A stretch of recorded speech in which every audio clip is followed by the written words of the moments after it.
எங்கெல்லாம் பிசாசு இன்ஃப்ளூயன்ஸ் பண்றான்னு உங்களுக்கு தெரியுதோ அந்த இடத்துல கலகம் உண்டாயிடும். ஆனால் தேவன் ஒரு இடத்துல இன்ஃப்ளூயன்ஸ் பண்றான்னு பாத்தீங்கன்னா அங்க கலகம் இருக்காது, சமாதானம் வந்துடும், ஆசீர்வாதம் வந்துடும்.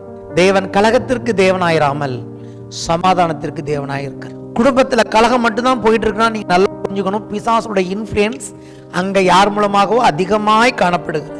குடும்பத்தில் சமாதானம் இருக்குன்னா நீங்க புரிஞ்சுக்கணும், அங்கே ஜெபம் தேவனுடைய இன்ஃப்ளூயன்ஸ் அதிகமாய் காணப்படுகிறது. What is prayer? Why we have to pray? Why we are praying? Praying says we are praying for the influence of our Father.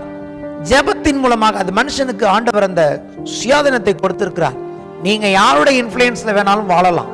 நீங்க ஜெபம் செய்யும் போது பரமண்டலங்களில் இருக்கிற எங்கள் பிதாவே உம்முடைய நாமம் பரிசுத்தப்படுவதாக, உம்முடைய ராஜ்யம் வருவதாக அப்படிங்கிறது என்ன அர்த்தம்?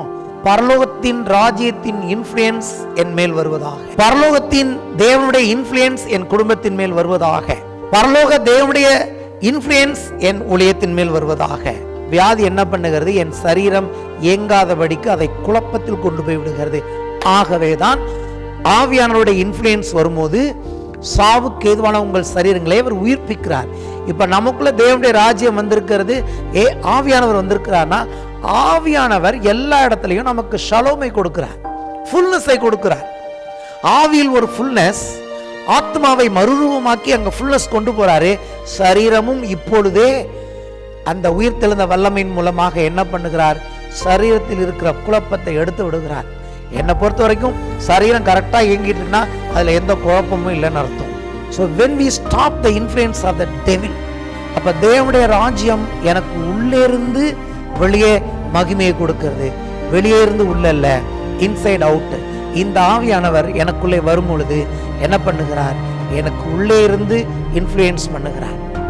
இன்னைக்கு நான் சந்தோஷமாய் பேசிக்கொண்டிருப்பது என்னன்னா, ஆவியானவருடைய இன்ஃப்ளூயன்ஸை நாம் சந்தோஷமாய் விசுவாசத்தோடு நம்ம வாழ்க்கையின் ஒவ்வொரு பகுதியிலும் அனுபவிக்க போகும்.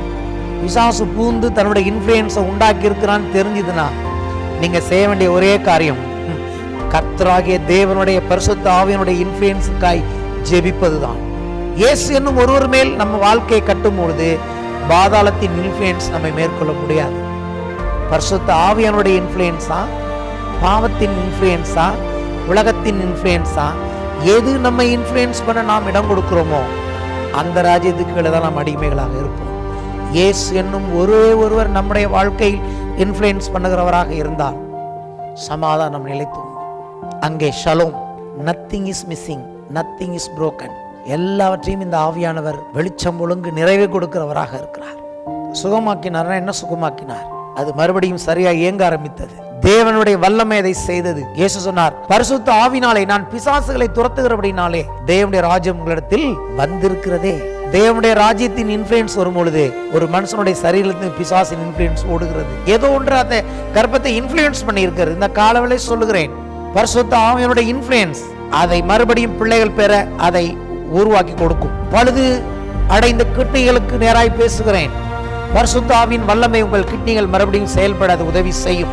கேன்சர் கட்டிகளுக்கு விரோதமாய் பேசுகிறேன். பரிசுத்த ஆவியின் வல்லமை அதை உங்கள் வாழ்க்கையில் வெளியேற்றி போட்டு உங்கள் சரீரம் மறுபடியும் செயல்பட அது கொடுக்கும்.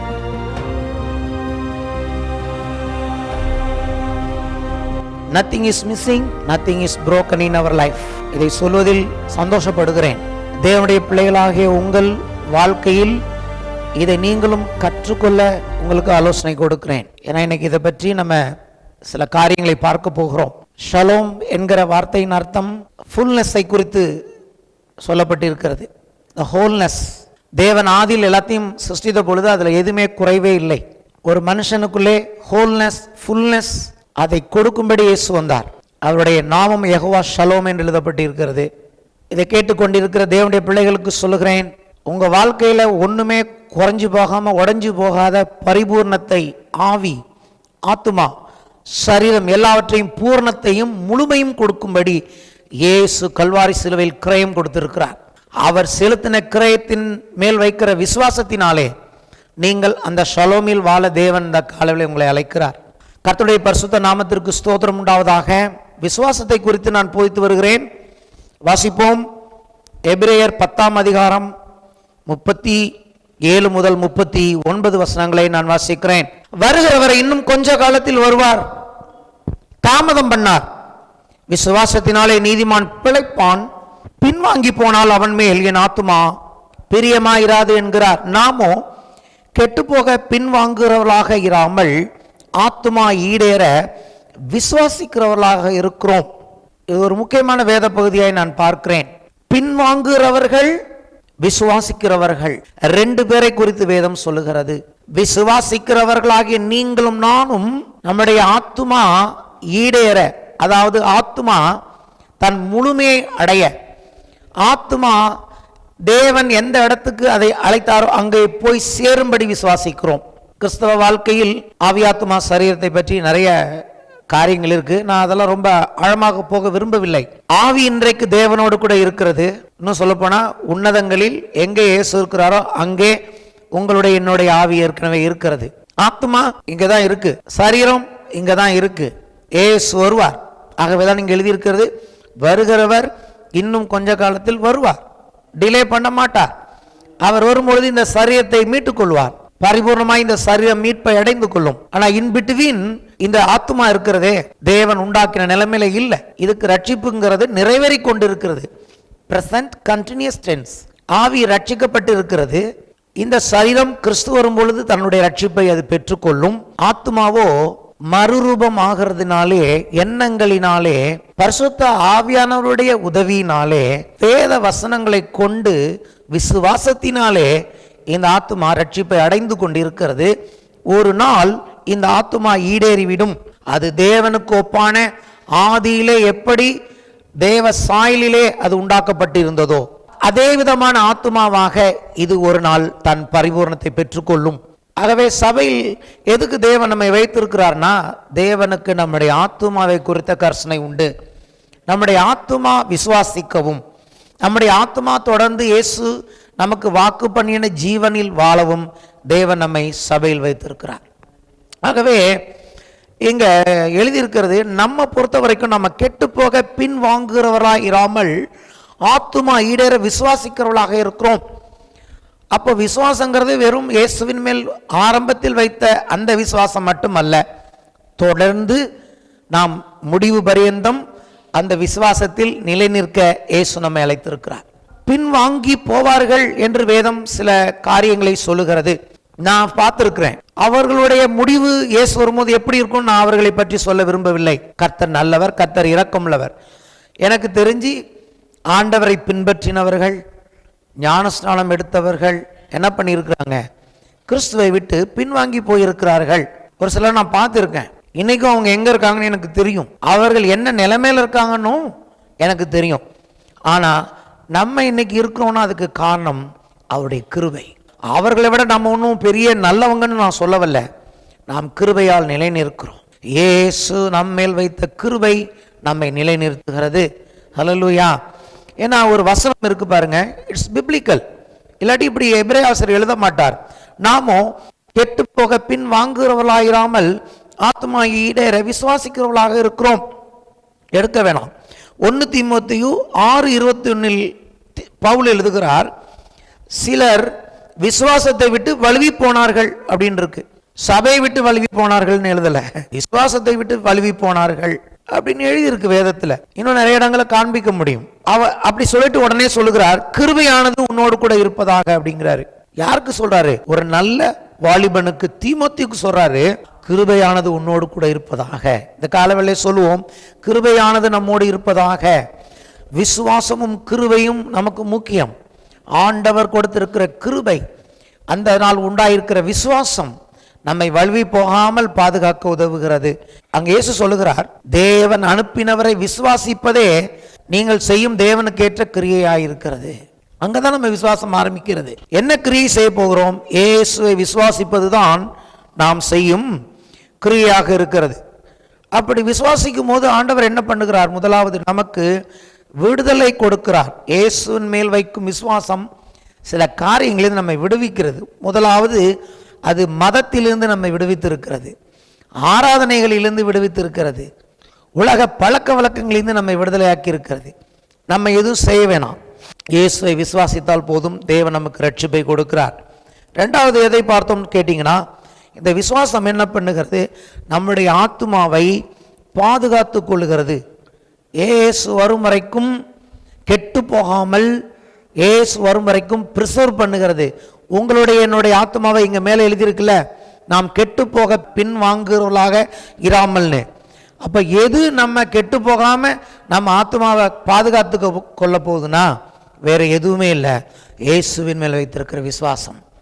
எந்த சூழ்நிலையிலும் இயேசு என்னை கைவிட மாட்டார், என்னை காத்துக்கொள்வார், என்னை ரட்சிப்பார் என்று வைக்கிற விசுவாசம் நம்மை காத்துக்கொள்கிறதாக இருக்கிறது. ஆமென். அடுத்தபடியாக நம்ம வேதத்தில் என்ன வாசிக்கிறோம்னு கேட்டிங்கன்னா, விசுவாசத்தை துவக்கிறவரும் முடிக்கிறவருமாய் இருக்கிற இயேசு அவர். நம்ம வாழ்க்கையில் எந்த விசுவாசத்தை அவர் ஆரம்பித்தாரோ அதை முடிக்கிற இயேசுவாக இருக்கிறார். விசுவாசம் அப்படின்னு வரும்போது ஆத்மாவுக்கு ஒரு பெரிய பங்கு இருக்கிறது. அதுக்கு தொடர்ந்து நம்ம விசுவாசத்தை போதிக்க வேண்டியதாக இருக்குது. நீங்களே உங்கள் ஆத்மாவுக்கு சொல்ல வேண்டியதாக இருக்கிறது. ஆவி மனிதனாகிய நாம் ஆத்மாவை பார்த்து சங்கீதக்காரன் போல பேச வேண்டியதாக இருக்கிறது. என் ஆத்மாவே நீ ஏன் கலங்குகிறாய், என் ஆத்மாவே நீ ஏன் தேங்குகிறாய், என் ஆத்மாவே நீ கர்த்தரை ஸ்தோத்தரி, அவருடைய என் முழுமே அவருடைய பரிசுத்த நாமத்தை ஸ்தோத்திரி, கர்த்தர் உனக்கு செய்த சகல உபகாரங்களையும் மறந்து விடாதே. அப்போ ஆத்மாவோட நம்ம டீல் பண்ண வேண்டியதாக இருக்கிறது. அது சில வேலையில் சோர்ந்து போயிடுது.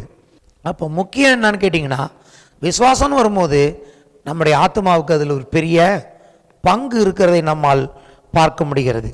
விசுவாசத்தை பற்றி நமக்கு எதுவுமே தேவையில்லை, எல்லாத்தையுமே ஆண்டவர் பார்த்துப்பாரு அப்படின்னா இப்படிப்பட்ட வசனங்கள்லாம் எழுதியிருக்க வேண்டிய அவசியமே இல்லை. என்ன வசனங்கள்? இன்னொரு வசனம் பார்க்குறோம், 1 தீமோத்தேயு 6:12. விசுவாசத்தின் நல்ல போராட்டத்தை போராடு. ஒரு சிலர் விசுவாசத்தை விட்டு விலகி போயிட்டாங்கன்னு சொல்றாரு. தீமோத்தேயு நல்ல வாலிபன்கிறதுனால எந்த பிரச்சனையும் வராதுன்னு அர்த்தம் இல்லை. தீமோத்தேயுக்கு தான் சொல்றாரு, விசுவாசத்தின் நல்ல போராட்டத்தை போராடு மகனே, நித்திய ஜீவனை பற்றிக்கொள். அதான் மேட்ரு. அழிந்து போகிற போஜனம் அல்ல, அழியாத போஜனம் இருக்குல்ல. எதுக்கு நீ இந்த விசுவாசத்தை கடைசி வரைக்கும் இந்த விசுவாசத்தின் நல்ல போராட்டத்தை போராடணும்னா என்ன காரியத்துக்காக? நித்திய ஜீவன். இயேசு நமக்கு வாக்கு பண்ணி இருக்கிற அந்த நித்திய ஜீவனை பற்றிக்கொள். அதற்காகவே நீ அழைக்கப்பட்டாய்.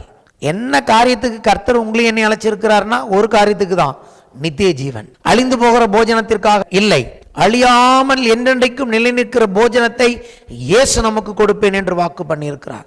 பிதா அதற்கான அதிகாரத்தை அவருக்கு கொடுத்திருக்கிறார். தேவனுடைய பிள்ளைகளாகிய உங்களுக்கும் எனக்கும் இயேசு கொடுத்திருப்பது வெறும் இந்த பூமிக்குரிய போஜனம் அல்ல, கடைசி வரைக்கும் யுகம் யுகமாக நித்தியம் நித்தியமாக நாம் நிலை நிற்கும் ஒரு போஜனத்தை உங்களுக்கும் எனக்கும் இயேசு கொடுத்திருக்கிறார். ஆனால் அதை பற்றி கொள்வதற்கு நமக்கு சில போராட்டங்கள் இருக்கிறது என்று வேதம் சொல்லுகிறது. அந்த போராட்டத்தின் பெயர் விசுவாசத்தின் போராட்டம். அல்லது அப்படி சொல்லலாம், விசுவாசத்தை கொண்டு போராடு என்று சொல்லலாம். விசுவாசத்தின் நல்ல போராட்டம் என்று சொல்வதை விட, போராட்டத்தை எதன் வழியாய் நீ போராட போகிறாய் உலகத்தில்னா, உனக்கு தேவன் கொடுத்த விசுவாசத்தை கொண்டு அந்த போராட்டத்தை நீ ஜெயித்து விடு. என்ன விதமான போராட்டம் வேணா வரலாம். எப்படி ஜெயிக்க போறேன்னா, இயேசுவின் மேல் விசுவாசத்தை கொண்டு இந்த போராட்டங்களில் நீ ஜெயம் பெறு என்று அங்கே போல் எழுதுகிறார். ஆமேன். இல்லாட்டி இப்படியெல்லாம் வேதம் சொல்ல வேண்டிய அவசியமே இல்லை. இயேசுவை ஏற்றுக்கொண்டோம், சபைக்கு போய் கொண்டு இருக்கிறோம், சரியாக எல்லாத்தையும் செஞ்சு கொண்டிருக்கிறோம், அதனால எல்லாமே கரெக்டாக இருக்கும் அப்படின்னா இப்படிப்பட்ட வசனங்கள் விசுவாசத்தின் நல்ல போராட்டத்தை போராடு என்று எழுத வேண்டிய அவசியமில்லை. விசுவாசத்தை காத்துக்கொள் என்று எழுத வேண்டிய அவசியமில்லை. மனுஷகுமாரன் பூமிக்கு வரும்போது விசுவாசத்தை காண்பாரோ என்று இயேசு கேட்க வேண்டிய அவசியமில்லை. ஆக இந்த காலவேளையிலே இந்த சமயத்தில் நான் சொல்லுகிறது, விசுவாசத்தை குறித்து நான் மறுபடியும் போதிப்பதோடைய அவசியம். நமக்கு மறுபடியும் ஒரு ரிவ்யூ தேவைப்படுகிறது விசுவாசத்தை குறித்து. அவ்வப்போது சபையில் என்ன போதிச்சுட்டு இருந்தாலும் இடையில என்ன பண்ணணும்? விசுவாசத்தை குறித்து போதிக்க வேண்டும். யூதா எழுதுகிறார், நான் ரட்சிப்பை குறித்து கருத்தாய் போதிக்கணும்னு நினைச்சேன், ஆனால் அதன் மத்தியில் பரிசுத்தவான்களுக்கு ஒரு விசை ஒப்புவிக்கப்பட்ட விசுவாசத்திற்காக போராட வேண்டும் என்று நான் எழுதுகிறேன் அப்படிங்கிறாரு. பரிசுத்தவான்கள் அப்போஸ்தலர்கள் எல்லாமே எதை குறித்து கவனமாக இருந்தாங்கன்னா, தேவனாகிய கர்த்தர் தன் குமாரனாகி கிறிஸ்துவின் மூலமாய் கொடுக்கப்பட்ட இந்த விசுவாசத்தை நாம் காத்துக்கொள்ள வேண்டும் என்று அவர்கள் எல்லா நிருபங்களிலும் எழுதனை நம்மால் பார்க்க முடிகிறது. சும்மா விசுவாசத்தை காத்துக்கொள்ளுங்க மட்டும் நான் போதிக்க போல, சந்தோஷமான காரியங்களை சொல்ல போகிறேன். எப்படி நம்ம விசுவாசத்தை காத்துக்கொள்ள போகிறோம், பிராக்டிக்கலாக அது எப்படி நமக்கு சாத்தியம் சாத்தியமா? சாத்தியம். சாத்தியமில்லாத எதையுமே வேதம் சொல்றது கிடையாது. அதை போதிப்பதில் நான் மிகுந்த மகிழ்ச்சி அடைகிறேன். எல்லாராலையும் காத்துக்க முடியும். இயேசுவை விசுவாசிக்கிற ஒவ்வொருவராலும் நம்முடைய விசுவாசத்தை காத்துக்கொள்ள முடியும். அவர் அதற்கு உதவி செய்கிறவராக இருக்கிறார். இதை நம்ம பார்க்க போகிறோம்.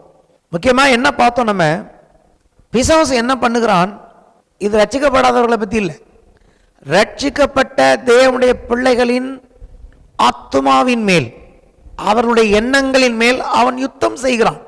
அந்த யுத்தம் தொடர்ந்து நடந்து கொண்டு இருக்கிறது. எதை பற்றிய யுத்தம்? எப்படி அவன் யுத்தம் செய்கிறான் அப்படின்னா, நீங்களும் நானும் அந்த தேவனுடைய மகிமையை அடைந்து விடக்கூடாது என்று சொல்லி அவன் யுத்தம் செய்கிறான். ஒரு இடத்தில் பவுல் எழுதுகிறார், தேவனுடைய சாயலாயிருக்கிற மகிமையின் ஒளியாகிய அந்த சுவிசேஷம் அவங்க அதை புரிந்து கொண்டு விடக்கூடாது என்று சொல்லி அவர்கள் மனதை கூடாக்குகிறான் என்று எழுதியிருக்கிறது. யார?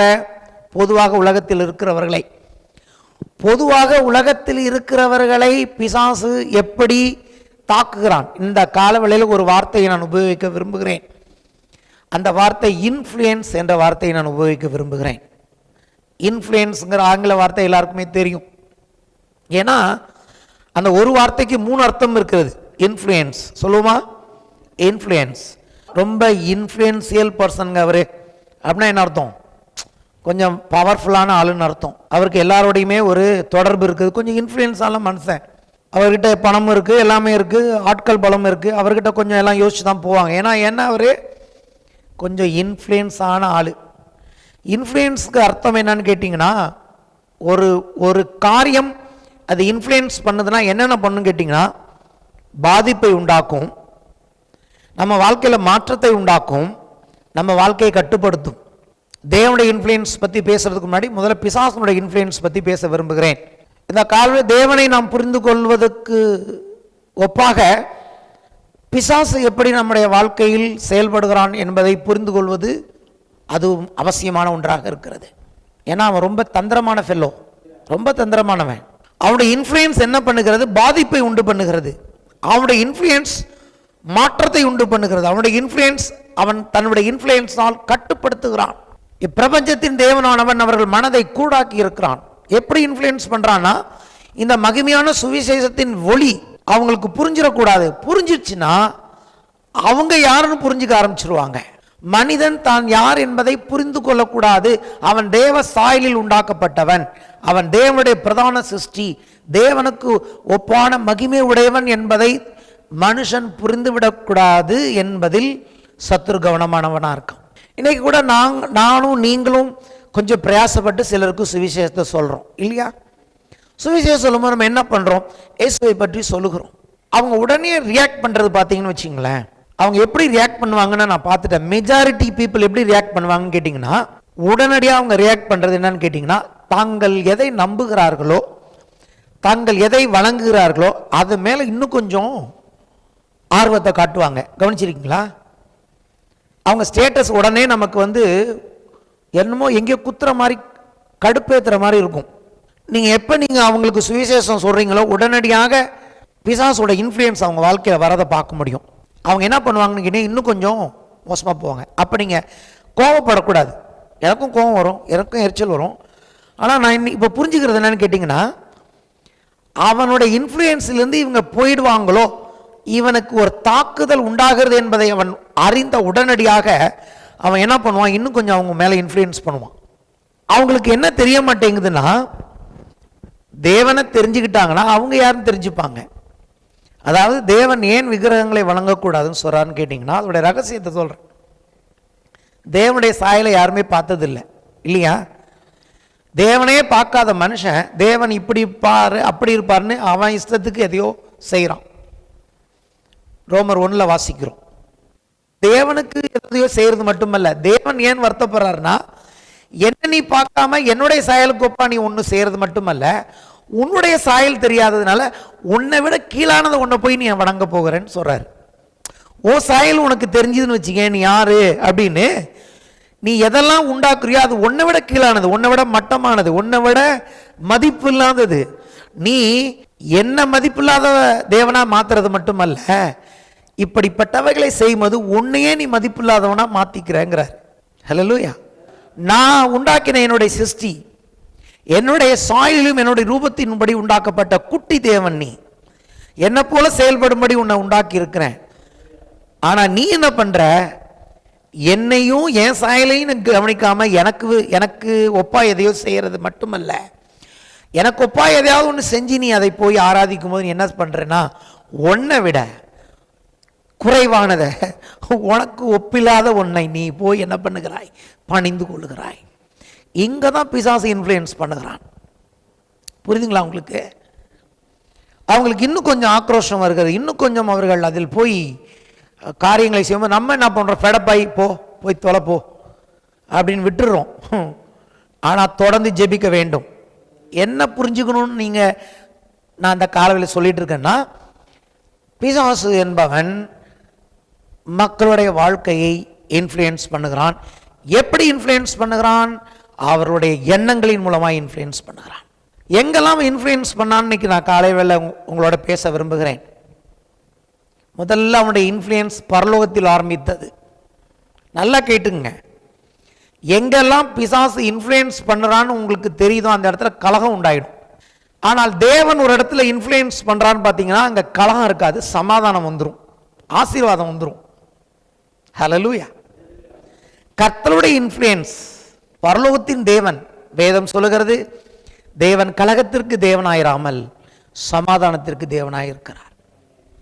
குடும்பத்தில் கலகம் மட்டும்தான் போயிட்டு இருக்குன்னா நீங்க நல்லா புரிஞ்சுக்கணும், பிசாசுடைய இன்ஃப்ளூயன்ஸ் அங்க யார் மூலமாகவோ அதிகமாய் காணப்படுகிறது. குடும்பத்தில் சமாதானம் இருக்குன்னா நீங்க புரிஞ்சுக்கணும், அங்கே ஜெபம், தேவனுடைய இன்ஃப்ளூயன்ஸ் அதிகமாய் காணப்படுகிறது. ஜெபம் என்ன? ஜெபம் என்ன? What is prayer? why we have to pray? why we are praying? Praying says we are praying for the influence of our Father. ஜெபத்தின் மூலமாக அது மனுஷனுக்கு ஆண்டவர் அந்த சுயாதீனத்தை கொடுத்திருக்கிறார். நீங்க யாருடைய இன்ஃப்ளூயன்ஸ்ல வேணாலும் வாழலாம்.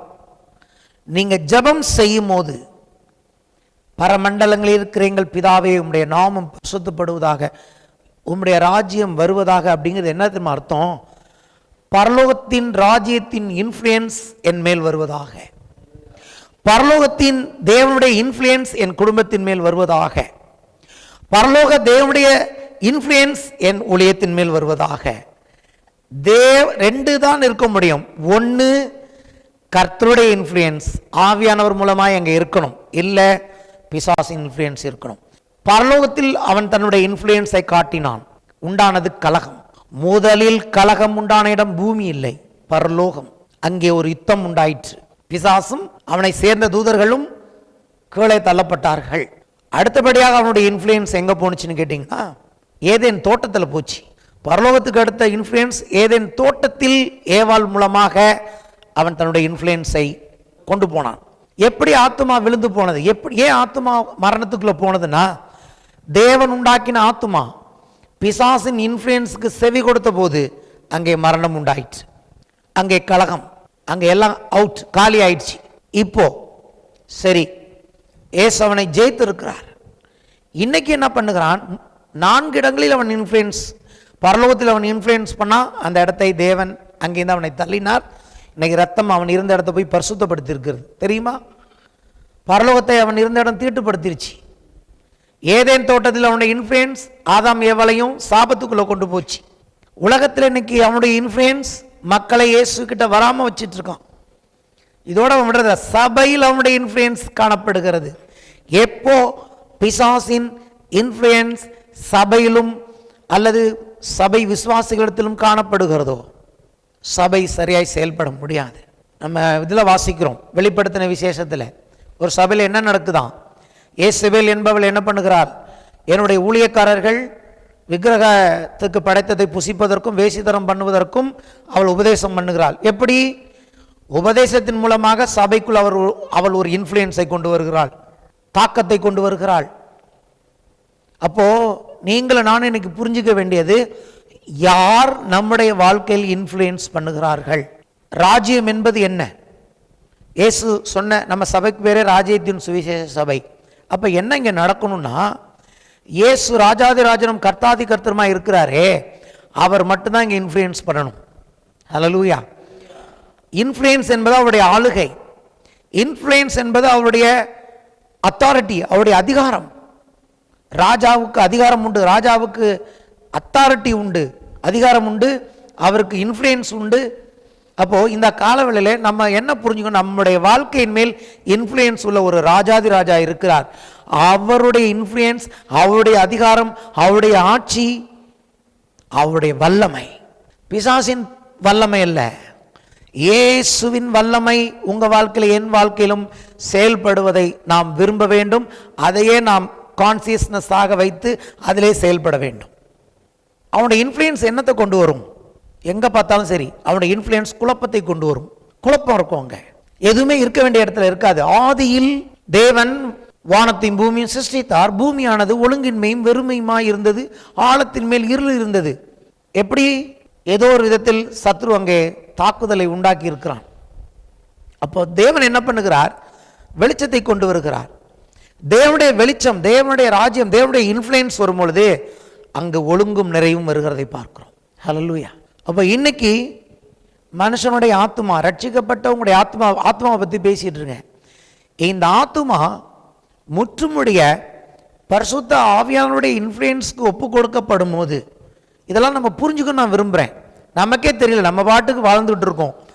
எப்படியெல்லாம் நம்முடைய ஆத்மாவை அவன் இன்ஃப்ளூயன்ஸ் பண்ணுகிறான் என்று அறிந்து அதை நம்ம வாழ்க்கையிலிருந்து அப்புறப்படுத்தி நம்முடைய இயேசு மாத்திரமே நம்முடைய வாழ்க்கையை இன்ஃப்ளூயன்ஸ் பண்ண, let the kingdom come, அந்த ஒரு ஜெபம் வல்லமை உள்ளது. இயேசு ஒருவருக்கு தான் என் மேல் அதிகாரம் இருக்கிறது, இயேசு ஒருவருக்கு தான் என் மேல் ஆளுகை இருக்கிறது, இயேசு ஒருவருடைய இன்ஃப்ளூயன்ஸை தான் நான் விரும்புகிறேன். ஆவியானவருடைய இன்ஃப்ளூயன்ஸ் மட்டுமே நமக்கு காணப்படும் பொழுது அதைத்தான் வேதம் சொல்கிறது, எவர்கள் ஆவியினால் நடத்தப்படுகிறார்களோ அவர்கள் தேவனுடைய புத்திரர்களாக இருக்கிறார்கள். ஆவியின் சிந்தை ஜீவனும் சமாதானமும். என் ஆவி, என் ஆத்துமா, என் சரீரம், என் எண்ணங்கள், என் சிந்தை எல்லாம் தேவனால் இன்ஃப்ளூயன்ஸ் பண்ணப்படுவது தான் தேவனுடைய ராஜ்யம். தேவனுடைய ராஜ்யம் அங்கே இருக்கிறது, இங்கே இருக்கிறது இல்லை, அது உங்களுக்குள் இருக்கிறது. எப்படி இருக்கிறது? பரிசுத்த ஆவியானவர் மூலமாக இருக்கிறது. ஆண்டவர் என்கிட்ட ஒரு காரியம் சொன்னார். வியாதி என்பது என்ன? வியாதினா என்ன தெரியுமா? சரீரம் குழப்பமாயிட்டா தான் வியாதி வருது. when the devil is influencing your body through so many ways. ஒரு உதாரணம் சொல்றேன், எல்லாமே பாவம் இல்லை, பாவத்தின் வழியாக தான் நிறைய அவன் செய்யறான். இப்போ ஒரு பாவம் நீங்கள் நானும் செய்யும் போது என்ன பண்றோம்? நம்ம பாவம் செய்யும் பொழுது சில அசுத்த ஆவிகளுக்கு நம்ம இடத்தை திறந்து கொடுக்குறோம். we are opening the gate to demons and evil spirits. அப்போ என்ன பண்ணுது? இந்த டீமன்ஸ் என்ன பண்ணுது? சரீரத்தை தாக்குகிறது, சரீரத்தை இன்ஃப்ளூயன்ஸ் பண்ணுகிறது. அப்போ என்ன உண்டாகுதுன்னு கேட்டிங்கன்னா, சரீரம் இயங்க வேண்டிய விதத்தில் இயங்காமல் குழப்பம் அடைகிறது. அதுதான் வியாதி. உங்கள் சரீரம் பர்ஃபெக்டாக இயங்குற விதத்தில் இயங்குனதுன்னா அங்கே குழப்பம் இல்லை. தேவன் அப்படி தான் உண்டாக்கினார். எப்போ வியாதி வருது, எப்போ நமக்கு நோய் வருதுன்னா, பாவத்தால் வரலாம் அல்லது பல்வேறு காரணங்கள் இருக்கலாம். எல்லா நோய்க்கும் பாவம் காரணம் இல்லை, அது என்னமோ இருந்துட்டு போகட்டும். நான் பெற்றுக்கொண்ட வெளிப்பாடு, என் சரீரம், என் ஆவி இயங்கிறது போல, என் ஆத்மா இயங்கிறது போல என் சரீரம் சரியாக இயங்கும்படி தேவனை சிருஷ்டித்திருக்கிறார். ஆனால் வியாதி என்ன பண்ணுகிறது? என் சரீரம் இயங்காதபடிக்கு அதை குழப்பத்தில் கொண்டு போய் விடுகிறது. ஆகவே தான் ஆவியானவருடைய இன்ஃப்ளூயன்ஸ் வரும்போது சாவுக்கு ஏதுவான உங்கள் சரீரங்களை அவர் உயிர்ப்பிக்கிறார். இப்போ நமக்குள்ள தேவனுடைய ராஜ்யம் வந்திருக்கிறது, ஆவியானவர் வந்திருக்கிறார்னா, ஆவியானவர் எல்லா இடத்துலையும் நமக்கு ஷலோமை கொடுக்கிறார், ஃபுல்னஸை கொடுக்கிறார். ஆவியில் ஒரு ஃபுல்னஸ், ஆத்மாவை மறுரூபமாக்கி அங்கே ஃபுல்னஸ் கொண்டு போறாரு. சரீரமும் இப்பொழுதே அந்த உயிர்த்தெழுந்த வல்லமையின் மூலமாக என்ன பண்ணுகிறார்? சரீரத்தில் இருக்கிற குழப்பத்தை எடுத்து விடுகிறார். என்னை பொறுத்த வரைக்கும் சரீரம் கரெக்டாக இயங்கிட்டு இருக்குன்னா அதில் எந்த குழப்பமும் இல்லைன்னு அர்த்தம். ஆமேன். வயதாகிறதுனால சரீரம் குழப்பமாயிடும், வயதாகிறதுனால சரீரம் வியாதியில் வரணுங்கிறது எந்த தேவனுடைய சட்டத்திலையும் எழுதவே இல்லை. தேவன் அப்படி உண்டாக்கவே இல்லை. ஹல்லேலூயா. வியாதி வருகிறது, சரீரம் தன்னுடைய நிலைமையிலிருந்து அது குழப்பத்துக்குள் போய் அது எப்படி இயங்காம போகுதுன்னா எல்லாத்துக்கும் காரணமே பாவம் தான். எல்லாத்துக்குமே காரணம் பிசாசின் influence. So when we stop the influence of the devil, ஆத்மாவை பற்றி பேசினேன் இல்லையா போன வாரம், மனுஷனுடைய ஆத்மா கன்ஃபியூஷன் ஆயிடுச்சு. தேவன் யாருங்கிற கன்ஃபியூஷன், ஆகவே அவன் யாருங்கிற கன்ஃபியூஷன், நான் என்ன ஜெண்டருங்கிற கன்ஃபியூஷன், நான் எப்படி உருவாக்கப்பட்டேன் என்கிற கன்ஃபியூஷன், பரிசுத்த ஆவியானவர் வரும்பொழுது, தேவனால் மறுபடியும் பிறக்கும் போது, இப்படி இருக்க ஒருவனுக்கு கிறிஸ்துவுக்குள் அவன் புது சிருஷ்டியாக இருக்கிறான், பழையவைகள் எல்லாம் ஒளிந்து போயின, குழப்பங்கள் ஒளிந்து போயின, அவன் புது சிருஷ்டியாக இருக்கிறான். அப்போ பரிசுத்த ஆவியானவர் அவனுக்கு என்ன கொடுக்கிறார்? அவன் யார் என்கிற புதிய படத்தை அவனுக்குள்ளே கொடுக்கிறார்.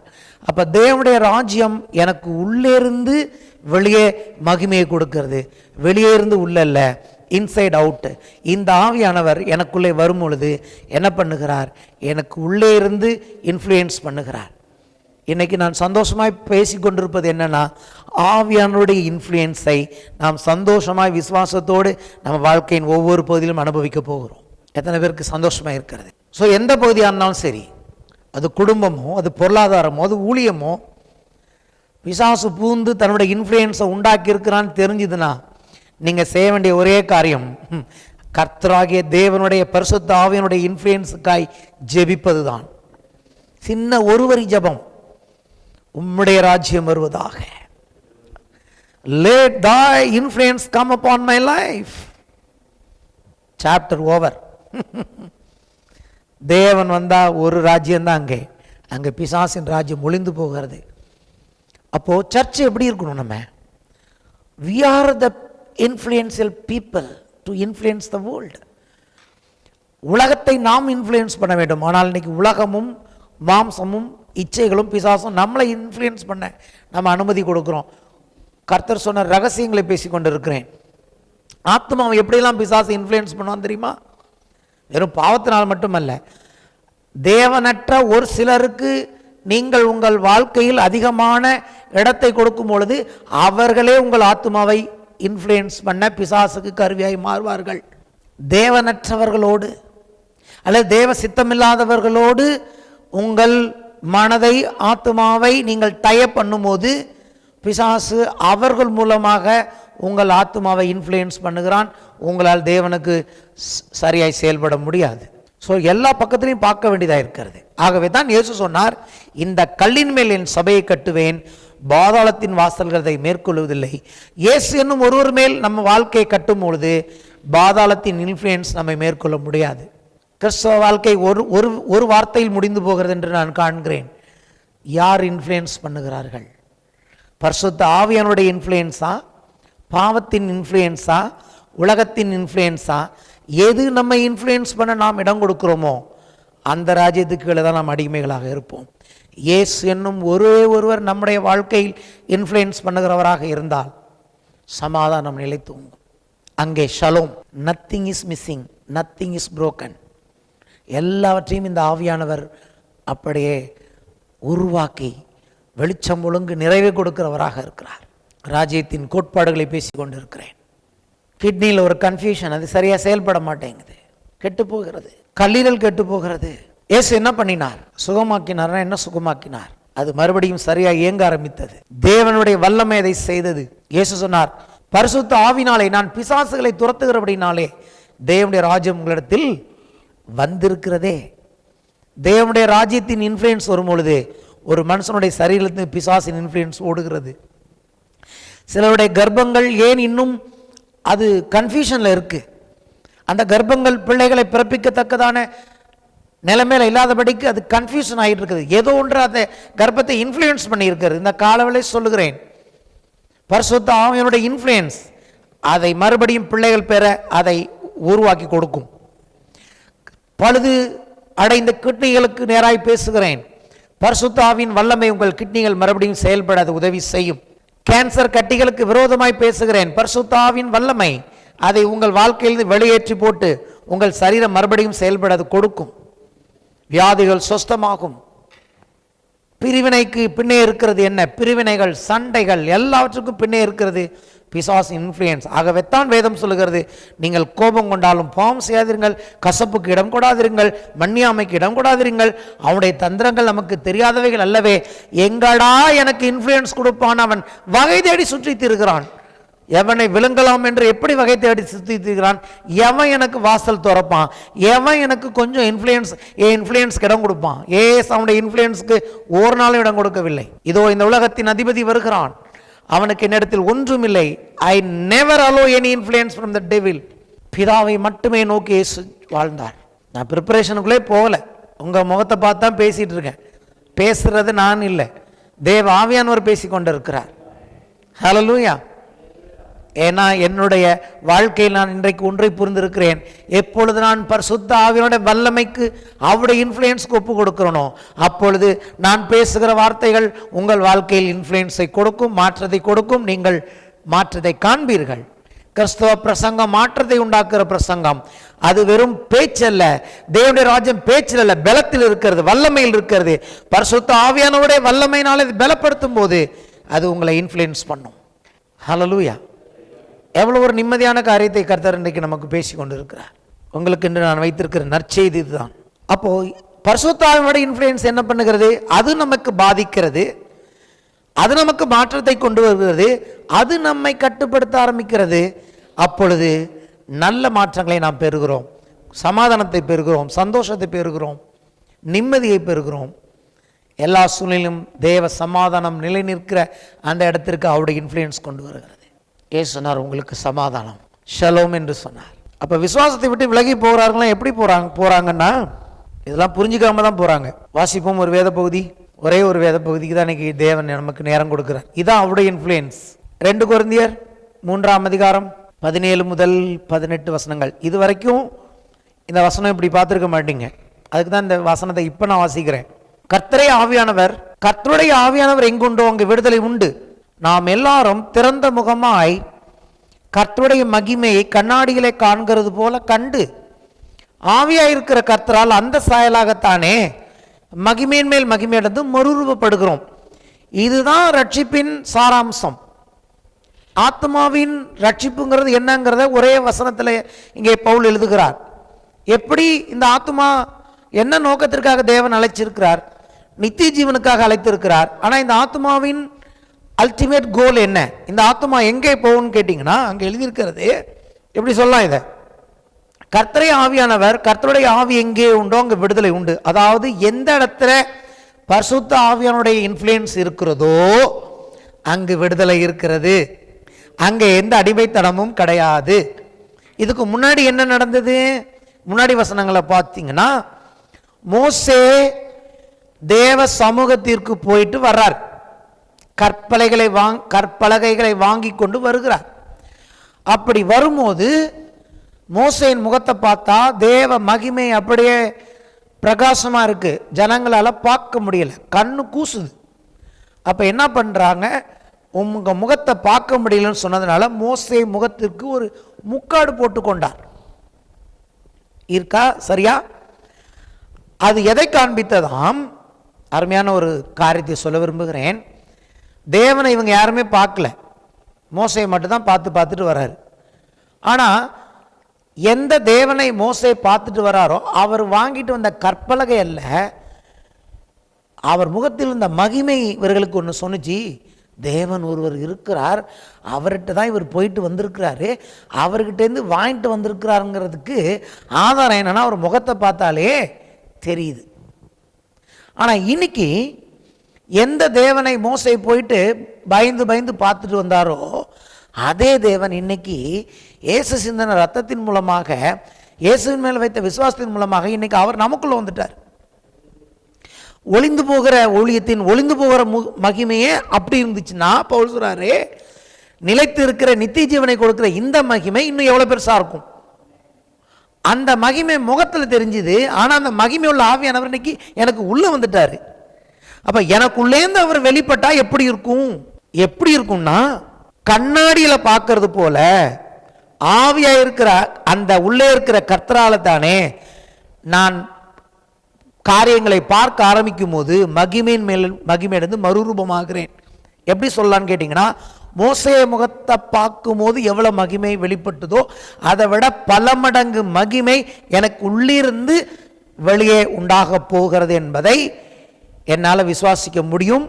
ஆவியானவரை நான் சரியா அவருடைய இன்ஃப்ளூயன்ஸ்க்கு நான் கொடுத்தேன்னா எனக்கு என்ன விதமான விடுதலைனா, நான் முக்காடு போட்டு பார்க்க வேணாம், இந்த மகிமை அதே தேவன் இன்னைக்கு எனக்கு உள்ளே இருந்து வெளியே பிரகாசிக்க விரும்புகிறார். என்ன விதமான படம்? அப்படிப்பட்ட படத்தை கர்த்தரே ஆவியானவர் அவருடைய ஆவியானவருடைய இன்ஃப்ளூயன்ஸ் வந்துட்டுனா அங்கே விடுதலை இருக்கிறது. என்ன விதமான விடுதலைன்னா, கர்த்தரை முகமுகமாக பார்க்கக்கூடிய ஒரு விடுதலை, பயந்து பயந்து போகிற விடுதலை இல்லை. அப்போது கர்த்தரை பார்க்கும்போது என்ன உண்டாகுதுன்னு கேட்டிங்கன்னா, அவருடைய மகிமை என் மூலமாக, இயேசு கிறிஸ்துவின் சாயல் என் மூலமாக தேவன் வெளிப்படுத்த விரும்புகிறார். ஏன்னா வேதம் சொல்லுகிறது, இயேசுவை தேவன் பாவ சாயலின் மாம்சமாக அனுப்பி பாவத்தை ஆக்கினைக்குள்ளாக தீர்த்தார். அதை விசுவாசிக்கிற எனக்கு இப்போ பாவ மாம்சத்தின் சாயல் அல்ல, தேவ சாயலை என் ஆத்துமா அடையும்படியாக இயேசு எனக்காக இதை செய்திருக்கிறார் என்று விசுவாசிக்க என்னை அழைத்திருக்கிறார். இயேசுவை விசுவாசிக்கும் பொழுது இன்னைக்கு அதே தேவன், ஆவியானவரான மகிமையான தேவன் இன்னைக்கு எனக்குள்ளிருந்து என்னை பிரகாசிக்க பண்ணுகிறார். இன்னைக்கு என் முகத்தை பார்த்தா இருள் தெரியக்கூடாது, என்னுடைய வாழ்க்கையை பார்த்தா நோய் தெரியக்கூடாது, என்னுடைய வாழ்க்கையை பார்த்தா வெளிச்சமும் மகிமையும் சுகமும் ஆசீர்வாதமும் தான் தெரிய வேண்டும். இயேசுவை உயிர்த்தெழுந்தவராக, உயிரோடு இருக்கிறவராக காண்பிப்பது தான் சபை. அது எப்போ காண்பிக்க முடியும்னா, இன்ஃப்ளூயன்ஸை புரிந்து கொள்ளும் போது. என் வாழ்க்கையில் யாருடைய இன்ஃப்ளூயன்ஸு இன்னும் இருக்குது? ஹல்லேலூயா. யாரை இன்னும் இன்ஃப்ளூயன்ஸ் பண்ண நான் இடம் கொடுக்குறேன்? யாரை என் வாழ்க்கையில் அதிகமாக இன்னும் நான் தேடி ஓடிட்டு இருக்கேன்? யாரெல்லாம் என் கூட இருக்கணும் இன்னும் நான் விரும்பிக்கிட்டு இருக்கேன்? எந்த கூட்டத்துக்காக நான் பிரயாசப்பட்டு கொண்டிருக்கிறேன்? ஒவ்வொன்றும் உங்கள் வாழ்க்கையில் இன்ஃப்ளூயன்ஸை உண்டாக்கும். நீங்கள் பின்னே போகிற ஒவ்வொன்றும் உங்கள் ஆத்மாவை இன்ஃப்ளூயன்ஸ் பண்ணும். அது எதுக்கு இன்ஃப்ளூயன்ஸ் பண்ணும்னா, நீங்கள் மகிமை அடையக்கூடாதபடிக்கு. கர்த்தருடைய மகிமையை நீங்கள் திறந்த முகமாய் பார்க்கறது போல் அதிகமாய் அடையணும்னா, உங்கள் வாழ்க்கையில் நீங்கள் இன்ஃப்ளூயன்ஸ் பண்ணப்படுவது தேவனால் மாத்திரமே. மாம்சத்தின்படி சிந்திக்கிறவர்கள், மாம்ச சிந்தை மரணம், மாம்சத்துக்கு ஏற்றவைகளை சிந்திக்கிறார்கள். ஆவியின்படி நடக்கிறவர்கள் ஆவிக்கேற்றவர்களை சிந்திக்கிறார்கள். அப்போ சிந்தனை, எண்ணங்கள் எல்லாமே என் வாழ்க்கையில் இன்ஃப்ளூயன்ஸ் பண்ணப்படுவது தேவ ஆவியானவர்கள் மாத்திரமே இருக்க வேண்டும்.